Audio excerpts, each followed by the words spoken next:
you need to diversify your marketing source, but you don't want to overextend yourself. You need to really find a few good niche that are really working for you and deep dive into it. Now, we already talked about consistency. I'm a big believer that any kind of marketing actually work as long as you stick to it. Mic check. I'm good. Mic check. Mic check. You can read about success all day long, but if you don't put in the work, the mindset, execution, and the hustle behind your vision, it just remains a dream. When everything goes wrong, you have to take all the responsibility. We uncover what high-level entrepreneurs, business owners do to rise up from hustling daily. So do what you feel passionate about. Take chances. The world becomes your library to help you to become better at your craft. Join me as I share with you actionable tips to help you grow your business, learn skills, and help you level up in your self-development journey. Your number one spot for business and personal growth is the Online Hustlers Podcast with your host, Esteban Andrade. Every day I'm hustling.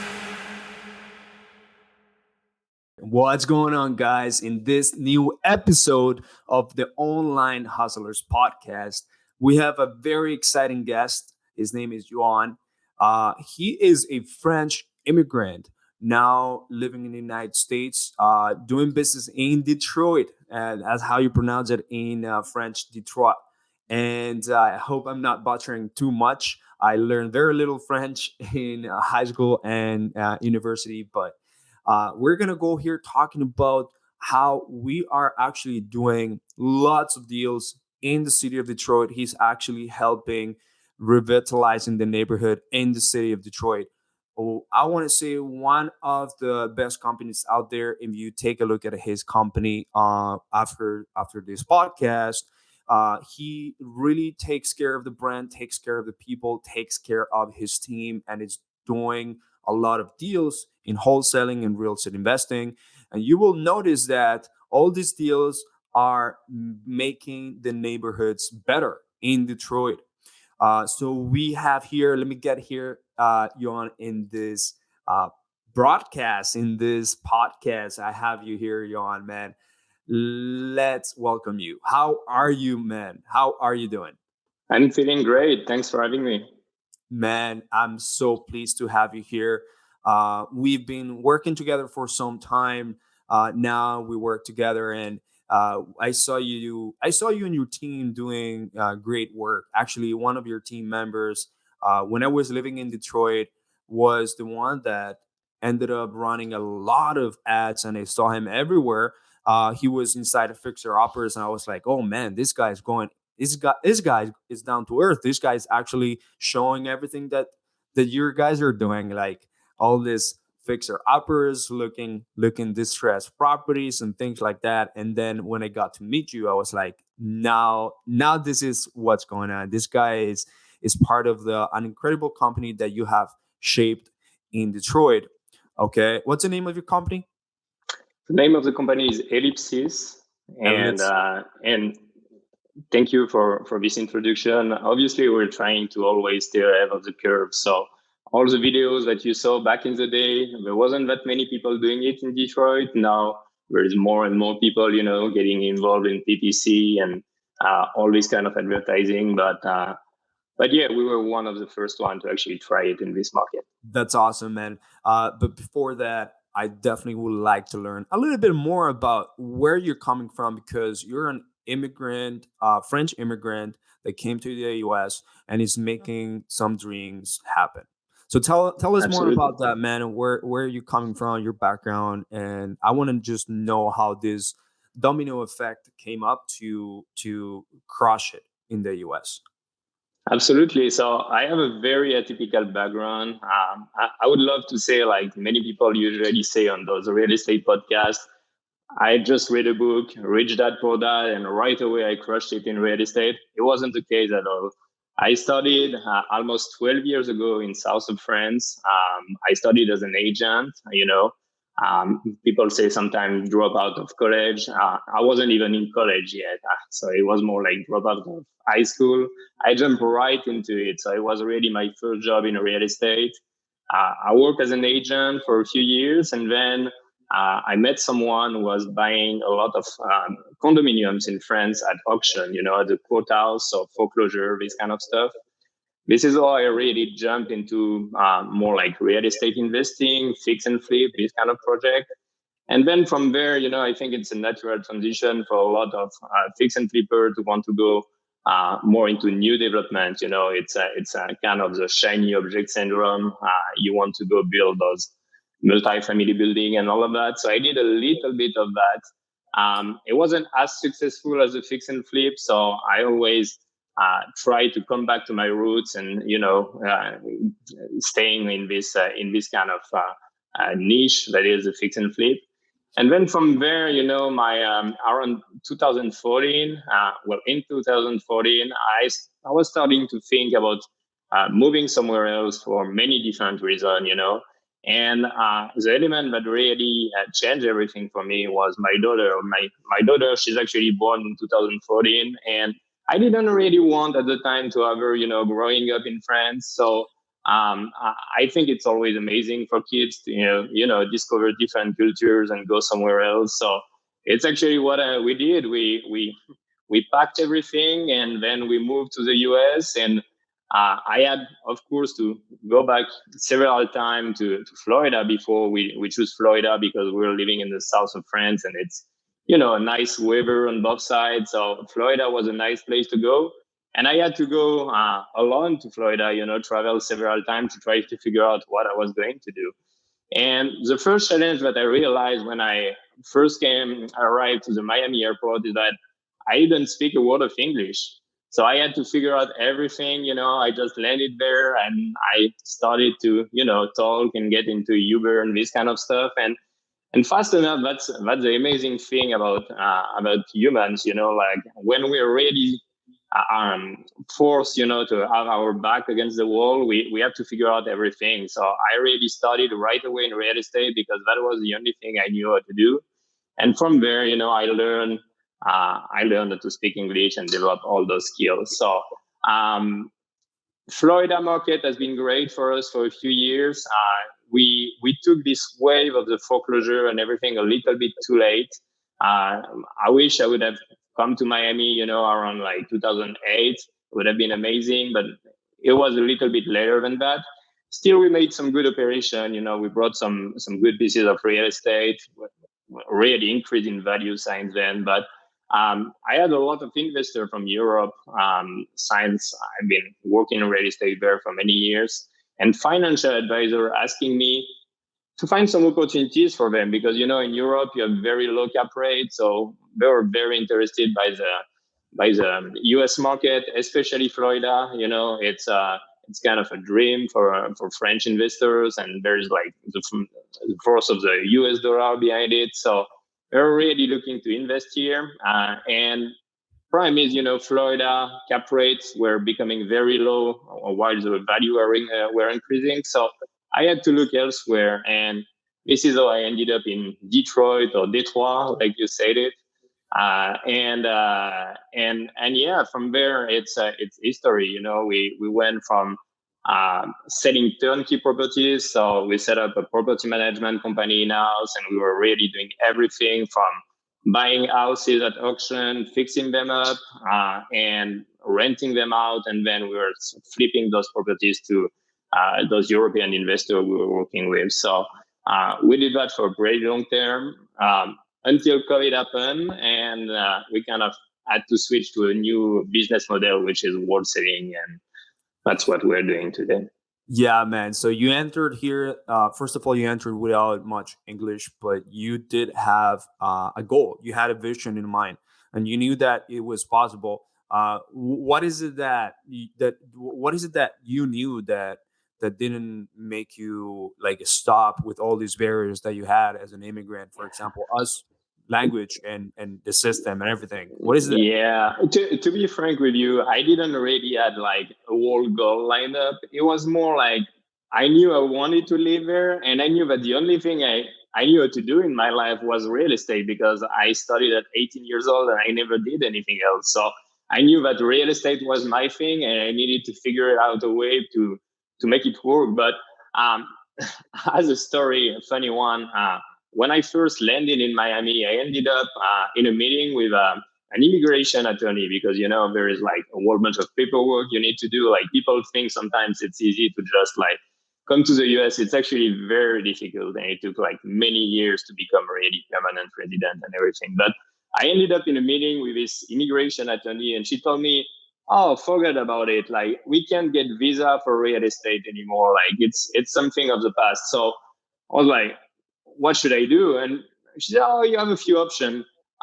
You can buy a restaurant, or you can buy like a hair salon." She said, like every immigrant, every French immigrant who came to Miami do that. So you should do exactly the same thing because that's the easy way to get a visa. And I was wondering, I was already thinking about it. I'm like, nah, it doesn't sound right to me. Like I'm not going to do something that I had no experience and no interest in at all. So, I worked things out, and I figured out a way to do that. So we actually started with a brokerage because you can't really get a visa as an investor. You can get an investor visa, but not as a real estate investor. It needs to be a business.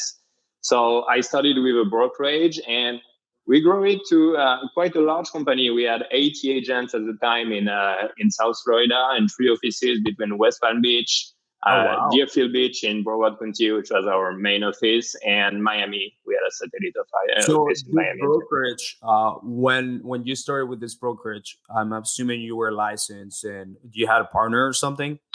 I wasn't licensed myself. That was one of the roadblocks, like when you start to dive into it because you have a great idea at the beginning. You're like, oh, sure, I'm going to set up a brokerage. And then you realize that the laws are different here than they were in France. So the broker license thing, I just deep dive into it. And I figure out that you don't actually need to be licensed yourself as long as you have broker of record working for you within the company. So I had at that time we had like three broker of record, and their role was really just to kind of more like a compliance officer. They were making sure that all the rules were respected, and they were coaches as well. So we had some training session in house for all of our agents because that's one of the thing, when you get licensed, it's fairly easy to get licensed, and a lot of people actually do it just to sell their house. But the thing Yeah. is, you don't learn that much. So then you have to learn everything from scratch all over again, and you need to learn those sales skills and all of that. So we already set up a classroom in our office space in Deerfield at the time, and we were doing all this training in house. Man, that is so incredible. Definitely real estate was the thing that you did. But not only you already like a little bit of scale a brokerage, but you move from brokerage to definitely wholesaling, right? So one of the things that you have taught us is that you have to pivot many times sometimes in your business life, business life. I'm assuming Absolutely. that when you moved from France to here, the US, it was a pivot itself, right? Yeah.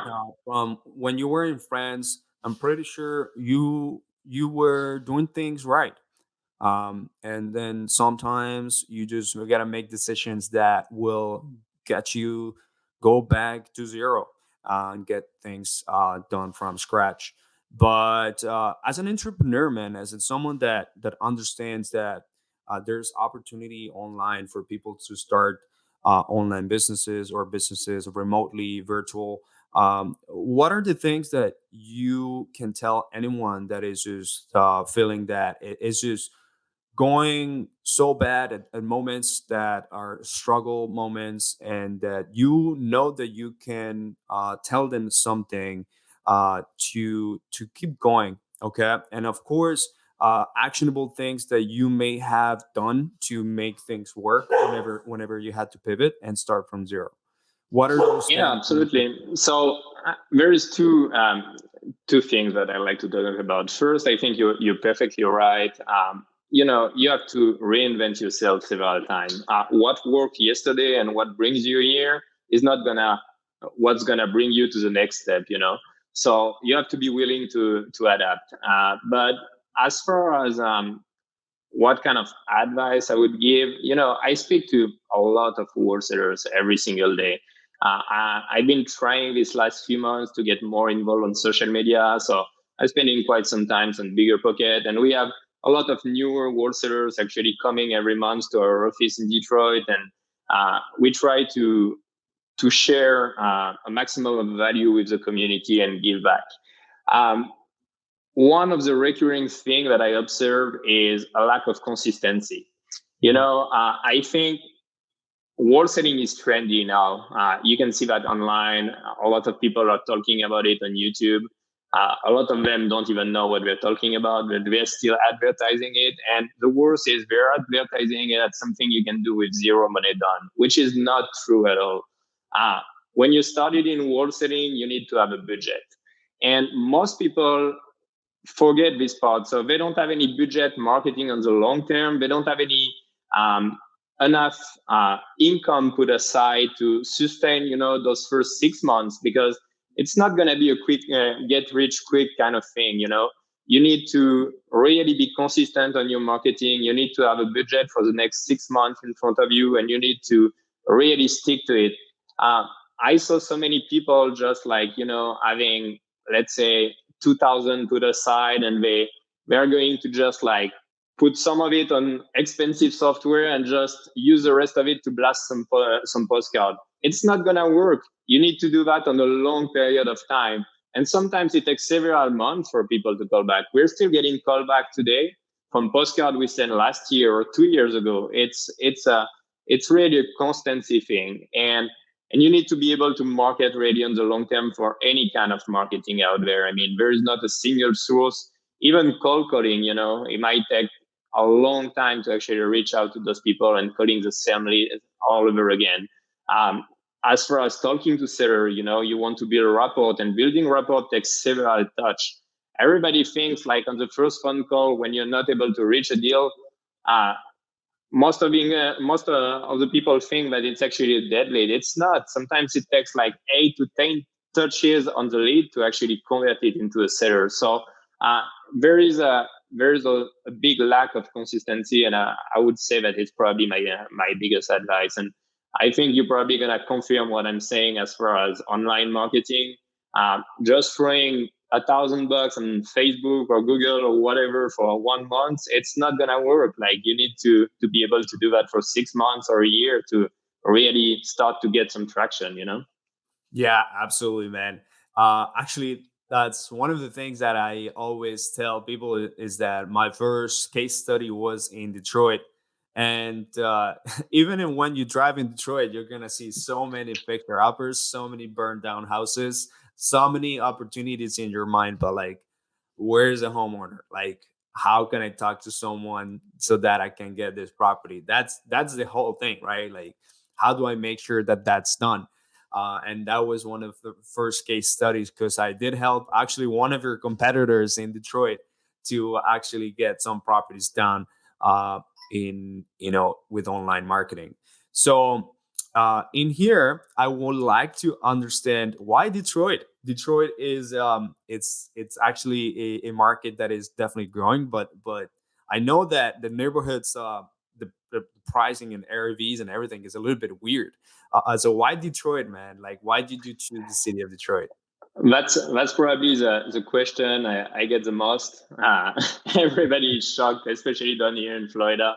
I go from time to time to those meetups down here, and I talk about Detroit and Cleveland and all those areas in the Midwest where we're investing, and we're all shocked because Detroit had a bad press for so many years. It was like the city that went bankrupt, and like you have like this violence and all kind of bad things. But people don't talk about the comeback of Detroit. And I mean, you've been there, you saw that the city is really coming back. Now it's not going to be the world city because it's a pretty large city. It was built back in the day at the glory of automobile. It was built for 2 million people, and I think we're done to like 600,000 or something like that. So you have to be very careful. But to answer your question, so I have to go back to my roots in Florida. I was doing my brokerage. I had, at the same time, I was doing some kind of turnkey properties for my European investor. I was selling in France, Switzerland, Belgium, all over Europe. and they were looking for two things. They were looking for a return. They wanted a cap rate. They wanted a low price because usually since they have to pay cash, they're foreigners, so they can't really have access to um, financing or anything like that. So usually you have a price tag maximum at 150.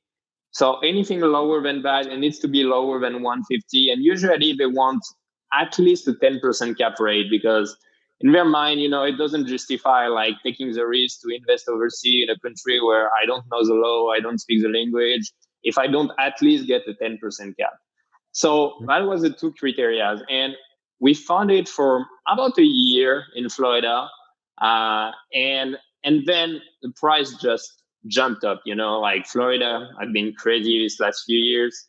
So there wasn't any cap rate anymore. We could provide like maybe a 4%, 5%, and we couldn't really find anyone anymore. So all of the financial advisor I was working with at the time told me like, hey, we still have some capital to invest, but you need to find something better than Florida. So I just took a map, and I tried to figure out, I did my due diligence, like where are the cities in America where you have low price and very high cap rate. It gets down to like, there was at the time like about 6 cities, something like that. So I just dive into it, and I looked into Cleveland, I looked into Pittsburgh, I looked into New Orleans, I looked into some areas in Alabama. I don't remember the name of it, but I looked at a whole bunch of different markets. But there wasn't such any market as distressed as Detroit at the time, and so I just went there. I knew a few people who were investing there, and I was actually quite surprised because I was really expecting to see a ghost city, I was expecting to see Miami during a hurricane, like all boarded up, like all the picture you can see online. But it was actually quite different. I mean, the downtown area was starting to come back. There was like Dan Gilbert of Quicken Loans. He invested a ton of capital in the downtown area, and it was very fancy. I mean, it looks like some area of Chicago, or New York. That's right. I really liked it. And then I went into the neighborhood, and it just blew my mind. I mean, you could buy some houses for like 30K, 40K, and on paper, it looks great. I mean, you had a very high return on investment, and this was exactly what my kind of investor were looking for. So we just decided to go there, and we tried the market at first. I brought at the tax auction about 20 houses at the time, a portfolio of 20 houses, and then we rehab it and we advertise it in Europe, and we had a lot of success. We sold all of those houses in like a 3 months period or something like that. So we had a proof of concept. So from there, it was just like scaling things up. Quick enough, the financial advisor told me that if we have to sell something turnkey, it means we have to do the property management in-house, which wasn't something I wanted to do, but I had no choice to continue to sell. So we set up a property management company in-house, and we were really doing the full operation, from acquisition, management, disposition, everything was really in-house, which was a headache, by the way. That's a business I really I wouldn't go back in that anymore. But yeah, that's what happened. Yeah, man, that is absolutely awesome. The way that you entered into Detroit, you actually did your analysis, and actually, Ohio for me, it's also a really great market as well. I see a lot of people crushing it in Ohio. Just the same thing, low cost, and then high cap rates, and the same thing that the ARV is there. And usually the assignment fees just make sense. And even if you're holding into properties, you're getting that 1%. You know what I mean? You're getting that 1%, sometimes more than 1% of what you would get if you were to rent it out or even do Airbnbs. And these are areas that are just like being developed. For people that don't know about Detroit, Joann actually mentioned Dan Gilbert, and he is heavily investing in downtown, heavily investing in Midtown, heavily investing in many areas, and many other investors and just corporations, including the automotives. where they're actually taking something that basically was one of the best cities in the 1950s to live and to be in the United States, along with Chicago and New York, and it just went into a decline. But now they want to get it back because it's if you go to downtown Detroit, it's a beautiful downtown. It's honestly has really great architecture. It has one of the best architectures from you know, I want to say the 1930s, 20s, all that century, and it has really great buildings. And when you go into the neighborhoods, you just see that there was used to be a lot of wealth. And Yuan is actually mastering the art of wholesaling and real estate investing in that city.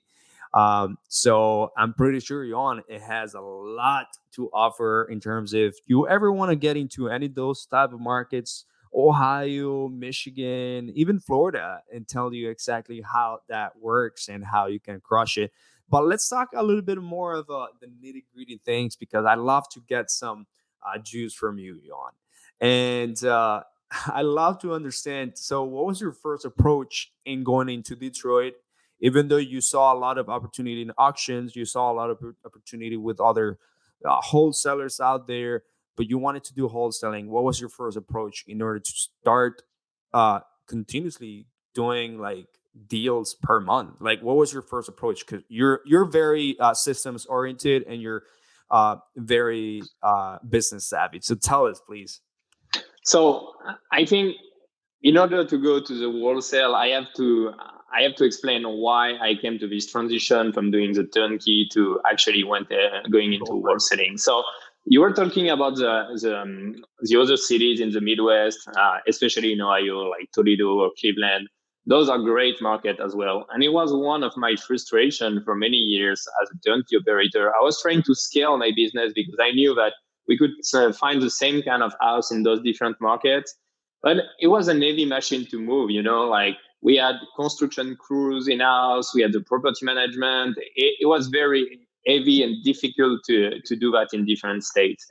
Turnkey is a business. I mean, there's a few operators who really scale it out, but it's very hard to go doing like hundreds of deals every year. So I went into Ohio several times and I just put it on the sideline. Now, when I was buying houses at auction, my goal was really to do fix and flip, for my turnkey business. But there was always some houses that I didn't really like, some houses that I didn't feel like I would manage later on. So those houses, I would wholesale them. I kind of discovered wholesaling from scratch. I was just buying some properties from wholesalers. So I was kind of wondering at the beginning, what's this assignment fee that I see on the paperwork? And then I realized that a guy was actually making some money out of it. So I tried to really understand the full picture, but I wasn't really into wholesaling. Like, it wasn't really my thing. I was doing maybe like 10% of my deal flow from wholesaling. It was really just the stuff that I didn't like. And from there, what really changed for us is COVID. When COVID happened, I had, all of a sudden in March, I was stuck at home and I had to rethink my entire business model. Like I did several times in my life, I had to put everything back on paper and like dive deep into it. And at the time, the biggest challenge I had is that I had a lot of overhead because it was really a heavy machine to move. COVID happened, and in those Class C, Class D areas we were investing in Detroit, a lot of tenants actually stopped paying rent. So the property management business was in a very difficult situation, and most of it, the French owner and the European buyers that we actually sell those houses to, now they were coming after us saying, "Hey, you promised me a cap rate, and I'm not getting this return anymore." So it was kind of a big challenge for us, and at the time, when I was thinking about all of it, I read two books that really changed my life. The first one was a book named The Pumpkin Plan. It's a guy named Mike Mikalovich, I think, something like that. I probably butcher his name, but yeah, it's this first book made me realize that, Wall setting was actually the part that I never really heard about those customers ever again. It was really an easy deal, easy transaction. We closed it right away. It was very fast. We make a small fee compared to what we were making on our fix and flip project, but it was an easy business and something we could really scale. Now, on the other end of the spectrum, I had the turnkey business, and the turnkey business was very management intensive.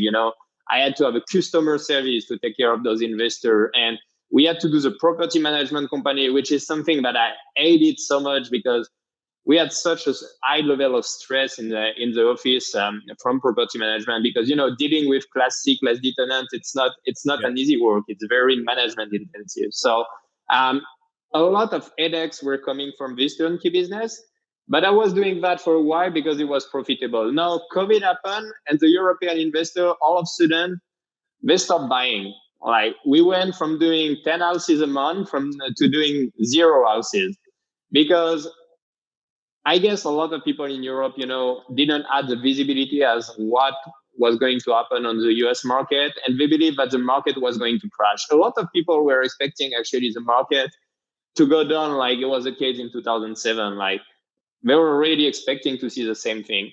And they just stopped buying all of a sudden. So I had all the overheads, all the headaches, but I didn't have the money coming in anymore. So I was thinking, I need to find a better way to do business. And then wholesale seems to really be the good way for me to do because we were already doing that. We knew that we'd never had any headaches with this kind of customer. And I could see that it was something that I could scale. Remember when I was telling that on the turnkey, it was hard to go to Ohio and open an office in Cleveland because I had to do a lot of stuff. Now with the wholesale model, we can basically from our office in Detroit, we can do deals all over the country. So it's what I really love about wholesaling is this ability to scale, and especially with virtual wholesaling. And you know, fast forward, it was at the beginning of 2020. The first year was really a test for me. So I had to let go most of my team. I just kept my administrative staff, and I was the one doing everything. Acquisition, disposition. I had still my transaction coordinator and my bookkeeper, but I was really trying a whole bunch of different marketing technique. And just by doing that like this, we did about 65 deals last year on the wholesale, and we wrap up a few turnkey projects as well. And from there, I had my proof of concept. So this year we really scaled it up. And what really helped me is the second book that I read at the time, at the beginning of COVID, which was Traction. And Traction really gives us, the guideline as far as, setting up a process and really mapping up everything, have a very clear accountability chart. And here you go. There you go. We have Traction right here. Yeah. I haven't finished it, but I definitely recommend it. It's an amazing book. And this is where, when I read this book, I realized that, one of the mistakes that I did in the several business I had over the last 12 years was this ability to really step out to work on the business and not in the business. I've always been like wearing many hats at the time and doing several things at the time. And it's really when you put very good people in place, people who really understand your vision and fit your core values. And from there, you can really step out, delegate, and work on your processes and, growing the business. And that's what I did. And, 2021 has been an amazing year for us so far. We're doing on average about 12 deals per month.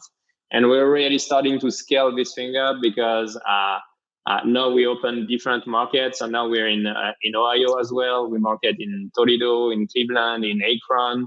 We're all over Southeast Michigan. And we're doing a few deals even nationwide. Like we do a few deals in Memphis, Tennessee. We did a few in Florida. So we're really scaling up this virtual wholesaling model. Love it, man. Like, let's step back a little bit.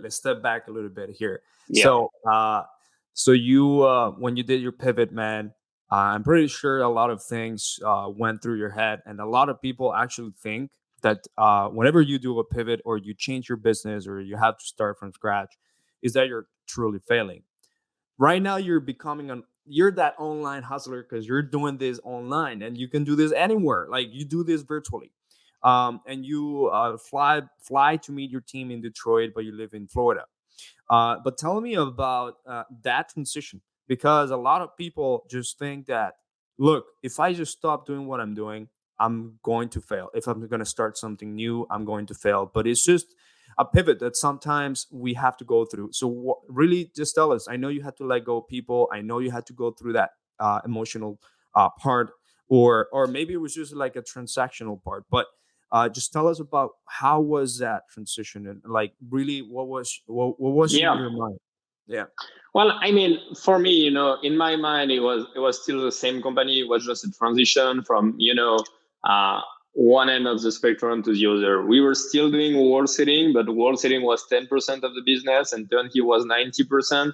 And all of a sudden, I switched everything to do 90% wholesaling and 10% flipping, buying rentals, and all of that. So for me, it was just a natural transition. But I mean, I really own it to this book, The Pumpkin Plan, because it really blew my mind. Like it's what they say. Like what what brings you here is not what's gonna bring you to the next step. And I really knew that I had an issue I needed to fix, and I had too much risk, with market condition. When market change, all of a sudden on the turnkey business, you're very dependent on your buyer. Why on the wholesaling you can adapt. And I think it's really that it's being able to switch depending on the market condition. I mean, as far as right now, wholesaling is 90% of our business. Now, tomorrow we come into a recession and there is like a lot of foreclosure and stuff like that. I'm probably going to come back strong on the fix and flip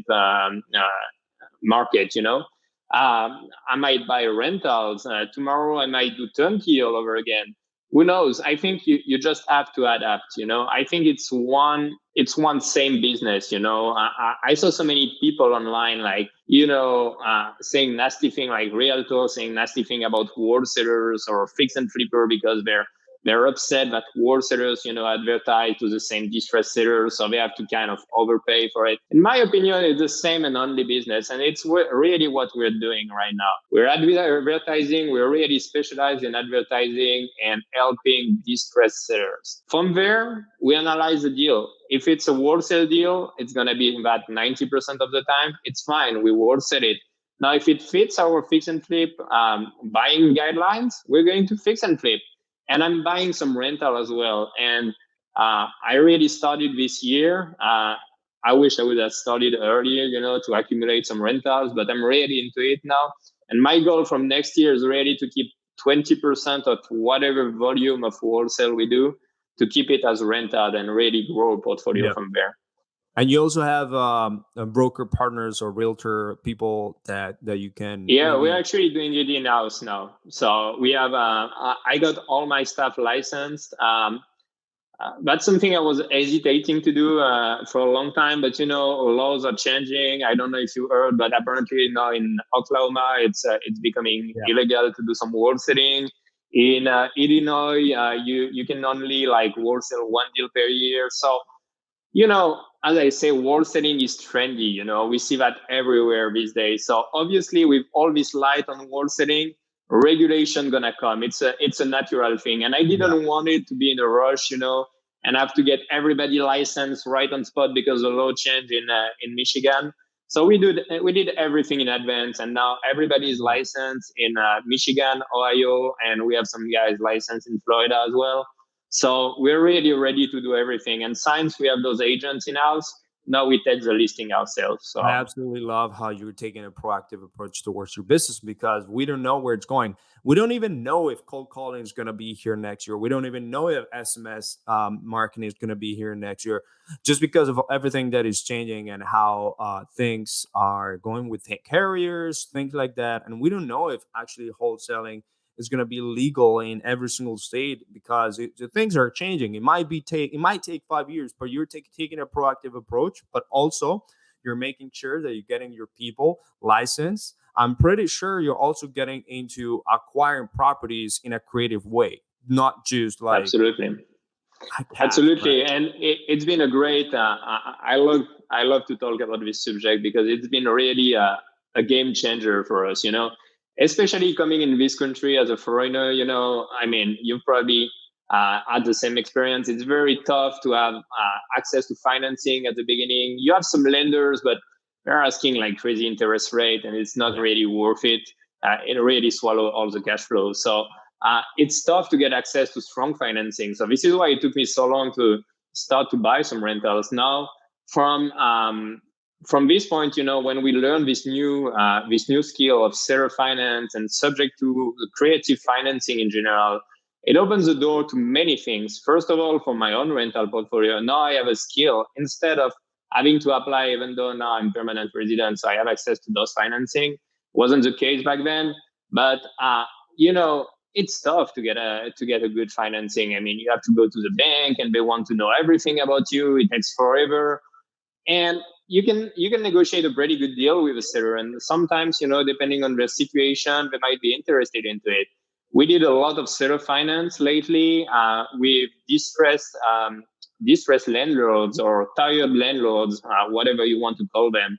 Those guys, they don't really need the money to live in. It's not like they're going to be in such a bad position. It's just that with COVID, they had tenants who probably messed up the place and they had to evict them, or maybe they didn't pay rent for a while. So they're just like, oh, I just want to step out from this whole managing rental thing. So I think there's going to be way more opportunities on that. And then, it's always the same thing. I mean, 99% of the wholesalers are going to come to the seller appointment with the same 50 cent on the dollar cash offer.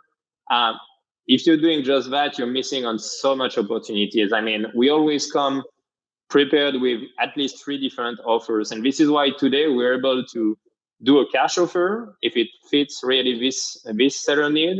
We're able to do a subject to if it's like a low equity kind of deal.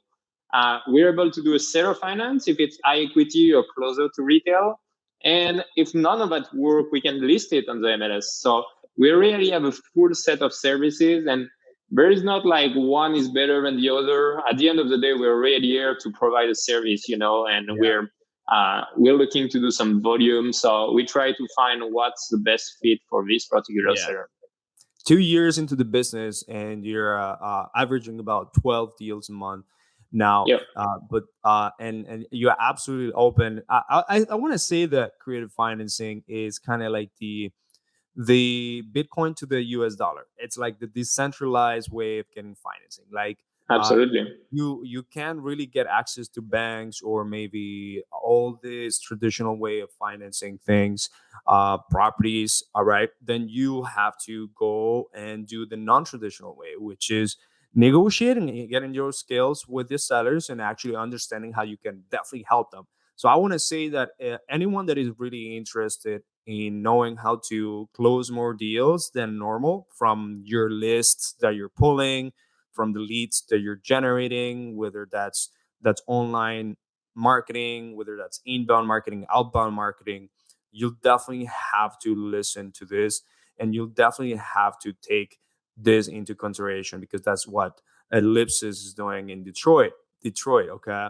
And you might think, oh no, no one's gonna accept that in that, in that city. No, that's not gonna work in that city. It does work. It does work everywhere, because we're talking about here human beings that have pain point, and they need some help and potentially can fit your criteria for these creative deals. But hey, Yoann, man, how you doing 12 deals right now? How you doing? How you doing that? Like, tell me, what is it that you're actually doing to find those deals right now?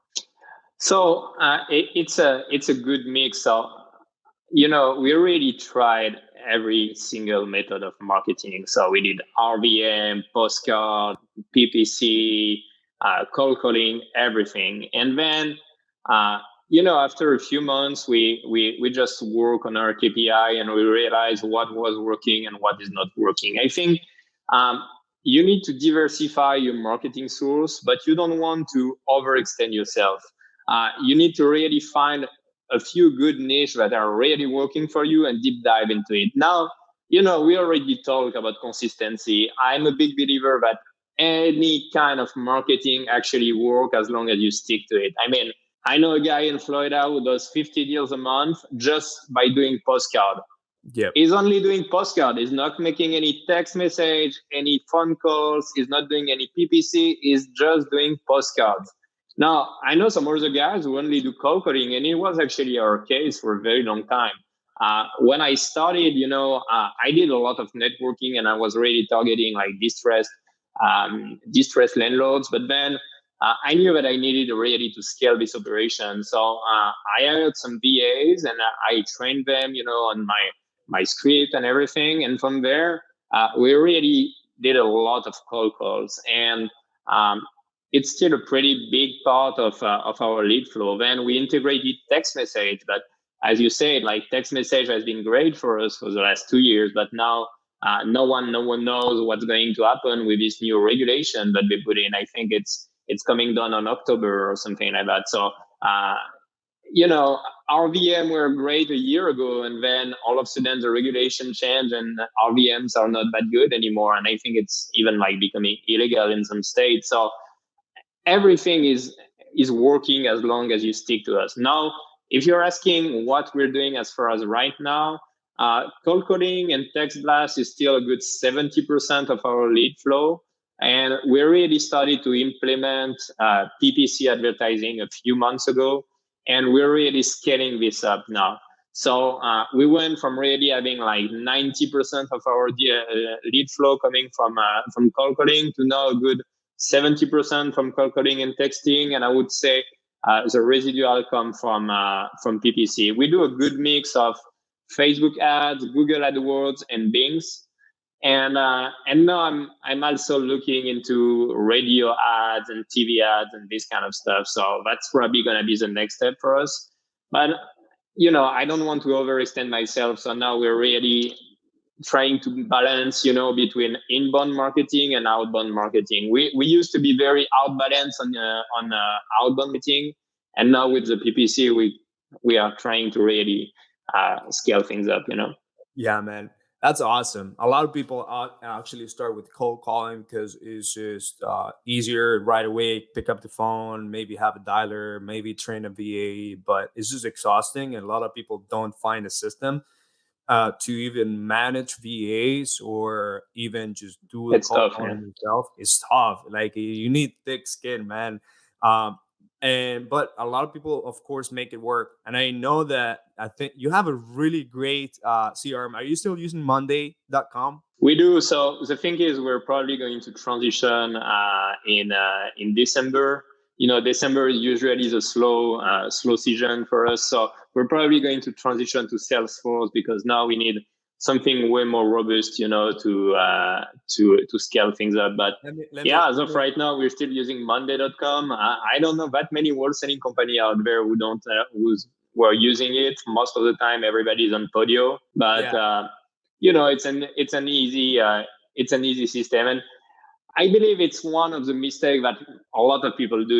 They put so much money on technology before they get their first deal. They want like the latest CRM, and they want like access to PropStream and this, like so many software, and you end up with a huge overhead, but you haven't done a deal yet. So do your deals. The first few one, it was just an Excel sheet, and then from there we transitioned to Monday.com, and now we are at the scale where we're looking into Salesforce and more robust option.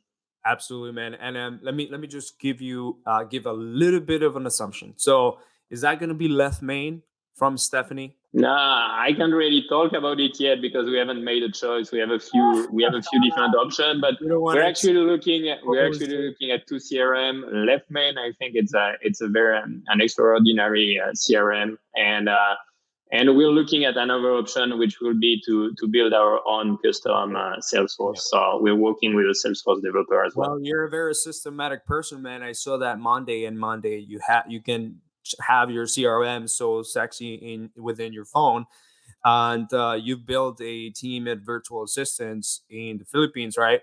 That is just going at it at cold calling. But let's talk about the hustle that you've been doing online now, like with PPC and Facebook ads. Ever since you started doing that, Have you seen any change in terms of like your company? Like, have you been getting noticed more? Like people like noticing your company online, or what is going on? Like, tell me more about that transition that you did from traditional marketing to non-traditional marketing or digital marketing. Um, Well, I mean, as far as recognition, I think it's more the role of SEO. So we already studied in the SEO about 2 years ago, and it's a slow process. So obviously, like our ranking in Google improve every single month. We do a lot of blog posts and stuff like that. We use Investor Carrot as a website. We have like a perfectly well built website. So this part is kind of an autopilot. I don't really think about it. We see an increase in traffic and an increase in requests directly from the website, from organic search, but it's not really something we've been working on. Now, as far as PPC, I would say the biggest difference is the quality of the lead. I mean, we get some good leads from cold calling, but uh, it's really a broad approach. You're kind of, I won't say spamming people, but you're the one actually like they didn't request for you to call, so you're the one actually being proactive and calling them and trying to figure out if they're willing to sell. Well, on PPC, it's actually quite the opposite. They're the one who are distressed. They're the one looking for your services, and they're the one actually digging online to find you. So it's kind of a different approach and a different discussion with the seller when he's actually the one making the request. So I would say that the quality of leads is a little bit better. Now we also experience some recurring leads that always come back from Facebook, for example. Like I think there is some people just hanging there and feeling like every form they see. But yeah, globally, the quality of the lead is better on PPC. Yeah, man, absolutely. And the approach also, it's just a little bit easier, like your closers don't have to go through that cold approach, the cold person, be like, who the hell are you to give me? I mean, like, what is going on? I didn't request, you call me, you I didn't call you, right? And things like that. So it's a little bit of an easier approach to Yeah. talk on the phone. Well, we have the VAs already pre-qualifying everybody. So it doesn't really matter if the leads come from inbound or outbound marketing. It always goes through the VA, and they're the one trying to figure out because, people reply for sure, but you're always going to have like some people who just want to mess with the VAs and, ask like 2 times the zero estimate or something like that. So I don't want my closer to actually be in front of those people. So we're really weeding Yeah. them out. Yeah, dude. Now, yeah, I mean, what I like the most about PPC, and it's the ability to scale. Cold calling, as you say, like you have to manage the VAs, you have to recruit the VAs, and I mean, God knows, like it's hard sometimes. Like you have to try a lot of different VAs, you have to hire fast and fire even faster. Yeah. So to find the team that we have currently, we had to hire a lot of VAs, fire a lot to identify the best one. And each time you want to scale, it's always the same process. You have to find a good VA, you have to train them. It takes like there is a learning curve, the first 100 calls that they're going to make are going to be very ugly, but then it's going to improve over time. So it's a long process to actually get someone uh, from scratch to really becoming a good lead generator on cold calling. Now with PPC, what I like is that basically if you watch your KPI and you see what's working and what's not working, well, the more money you put into it, the more results you get. So it's something that you can really set up on kind of autopilot. Now, I know that Google and Facebook change their algorithm all the time, so you have to do some maintenance and stuff like that. But it's something that is really easier to scale than cold calling. Absolutely, man. I love that. I love everything that you're sharing. And I'm pretty sure the listeners of this podcast have gotten a lot of different great tips and, just continue to move forward and how to scale their business, and also going from that online hustle mentality to actually leveraging systems and actual smart decisions for your business, and how we have been able to learn someone that from someone that is coming from a different country, does not know the culture of the US, never been in the US, and not only started a business with a brokerage, started a business with the turnkey model, and started a business with the wholesale, but he was able to do with what most and above average Americans would do just because he had something in mind very clear. Okay. And that was the consistency. Okay. And that was uh becoming that hustler, that smart hustler actually, that found opportunities in pivoting in different areas, and now he's absolutely doing great in Detroit. And he's a great guy. You guys meet him, go take a coffee with him at Starbucks, but give him something back in return of value for sure. He is both in Detroit and Florida. He flies back and forth. One time he has to learn how to teleport because so much traveling. Yeah, I would love to.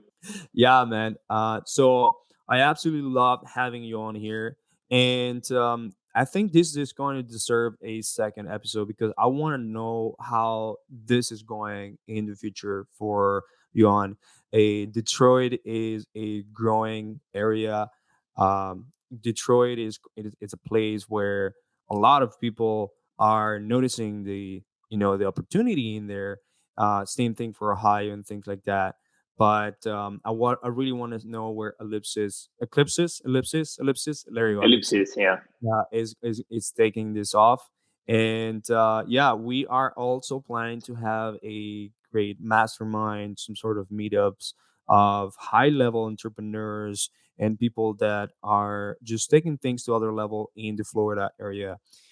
If people were to contact you, Jan, if people were to get some value from you, and I'm not saying it's going to be for free, how can they ever contact you? How can they ever see Well, I what you mean, get on? yeah, thanks for that. I mean, the easiest way is gonna be Instagram. So just type my name, Yoann Dorat, and you're going to find me. Yeah. There you go, Yoann Dorat. So follow Yoann Dorat on Instagram. Actually, he reached out to me on LinkedIn, so he's also a LinkedIn user. we Absolutely. I think I heard you. I heard about you and your company on a podcast actually. A few. I mean, it was probably last year now, and yeah, and so yeah, we actually yeah, reach out on. I actually reach out on social media. it was the Real Estate Disruptors podcast that we Correct. were part of. Yeah. But man, that's awesome. Thank you for having us here.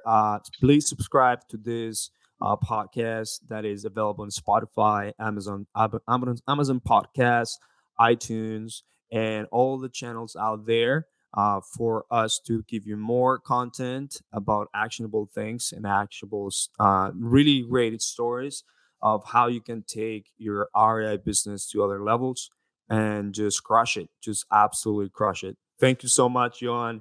It was a pleasure having you here, man. Thanks for having me, and I will be happy to come back at any time. As you can see, I'm very passionate about real estate and wholesaling, so I can speak about it for hours. So Absolutely, man. I absolutely love that. Thank you so much for being here. And let's go here and have that going. All right. all right, sounds good. Hey, Thank you. man. Have a good one. Take care. Every day I'm hustling.